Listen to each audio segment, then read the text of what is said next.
serious ni ngena duogo ramko kenda duogo ma serious duogo mang'eny mokwongo an gimomiyo aduogo nuka jopiny adwaro chiwo timo dugi adwaro nyiso fundi original fundi mayudore Africa world mzima en oyudore world iluongo ni GOGO fundi mokwongo fundi ni adwaro chako nyiso gik ma fundi osetimo mokwongo fundi ne odhi nyaka piny America modhi oged America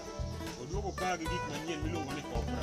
Copra chon ok yudre Kenya ka neno magi ok yudre Kenya ka to nikech fundi no but en okelo nwa koro gimiluongo ni Copra waneno Copra sani oketo ondisore ma smart ma king'iyo kama temuru many gigie ma ubukoru ng'iyo gik moko manon temuru matek umanyien koro for example ineno gini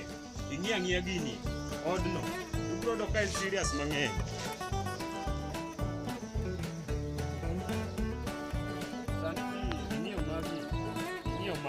magi makaka magi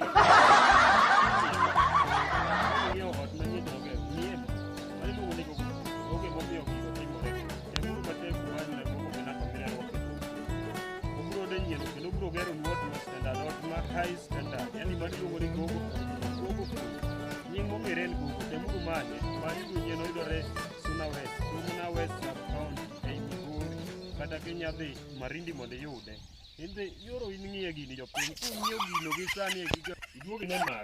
magi mae kaka chon mane kaka sani wachal e Kenya mokwongo yani mano fundi ma serious temu man fundi no mokwongo fundi na ahero ka sana nikech fundi no emo gitimo gik mineno gi kaka ging'iyo magi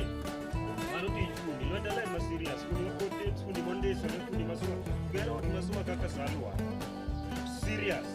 mokwongo yani fundi osedhi nyaka piny America mondo nyaka Somalia moduogo Kenya kodhi America moduogo motimne graduation kwayo ni fundi ni lwete ber gedo ma serious temuru many fundi nigi namba mani piny kanyo no namba mineno wakedo ni piny kanyo temuru many fundi no wanere u next time par fundi wikibe original akelunu next time akelunu kaka fundi wikibe biro yani mago foundation mar GOGO original wanere u Pro temate ki subscribe to our channel. Ibro ido ki kaka video style ka style kubuku. Subscribe to our channel. Subscribe to Steve Comedian channel. Ibro ido kaka nyino gedo gi types ma funde mang'eny kaka fundi no gedo but man is the best food in this world.